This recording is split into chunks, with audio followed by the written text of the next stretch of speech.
આગળની પ્રસ્તુતિ માટે હું કહેવા માંગીશ કે દેશપ્રેમ જ્યારે અભિનયમાં ઉતરે છે ત્યારે સંદેશ સીધો દિલ સુધી પહોંચે છે.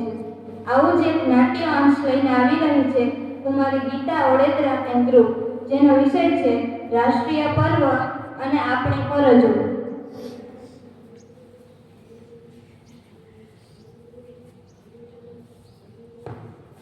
હેલો ગાઈઝ, શું કરો છો? એક સરસની વાત લઈને આવી છું. બેસ્ટેસ્ટ ન્યૂઝ એવર. ઓ વાવ, એક્ઝામ કેન્સલ? અરે ના, એના કરતાં પણ બેસ્ટ ન્યૂઝ. 26 જાન્યુઆરી રજા રજા રજા. હા, ફાઇનલી. એલાર્મ પણ નહીં, એટેન્ડન્સ પણ નહીં. બસ ખાઓ પીઓ ને જલસા કરો. તો ચાલો હું એક પોસ્ટ કરી દઉં છું.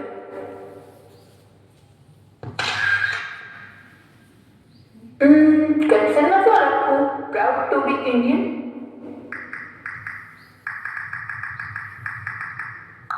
Done. Patriotism is completed.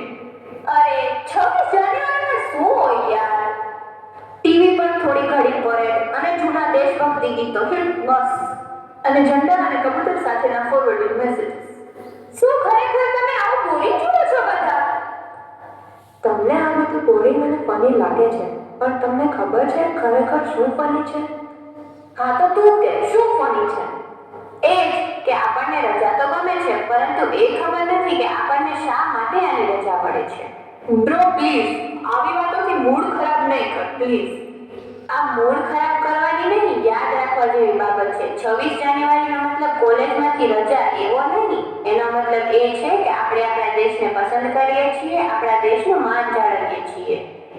Okay madam historian, please અમને કંઈ સમજાય એવું બોલ. જો સિમ્પલ ભાષામાં સમજવું હોય તો આ દિવસે આપણા દેશે કહ્યું હતું કે આપણું ભારત, આપણા અધિકાર, આપણી સરકાર. તો હવે આપણા સત્તાધીશો આપણે છીએ, એટલે આપણા રૂલર આપણે એમ. હા એક્ઝેક્ટલી, એટલા માટે જ આ સિરિયસ મેટર છે. સ્વતંત્રતાએ આપણને આપણા અધિકારો આપ્યા, પ્રજાસત્તાકે આપણને જવાબદારી આપી. એનો મતલબ કે જ્યારે આપણે નિયમ ભંગ કરીએ છીએ ત્યારે આપણે આપણી પોતાની સિસ્ટમને તોડીએ છીએ. હા, પ્રજાસત્તાક દિવસ માત્ર ને માત્ર ઝંડા કે સ્ટેટસ માટેનો નથી, એ જીવનના મૂલ્યો માટેનો છે. હવે મને સમજાયું. હું તો માત્ર લાઈક માટે જ પોસ્ટ કરતી હતી, પરંતુ ખરેખર જેવો પોસ્ટ કરું છું તેનો મતલબ તો મને ક્યારેય સમજાયો જ નહીં. આપણે એક દિવસ ઉજવીએ છીએ પણ 364 દિવસો ભૂલી જઈએ છીએ. હા, હવે મને સમજાય છે કે રજા સુવા માટે નથી, કદાચ જાગી જવા માટે છે. Yes, republic day is not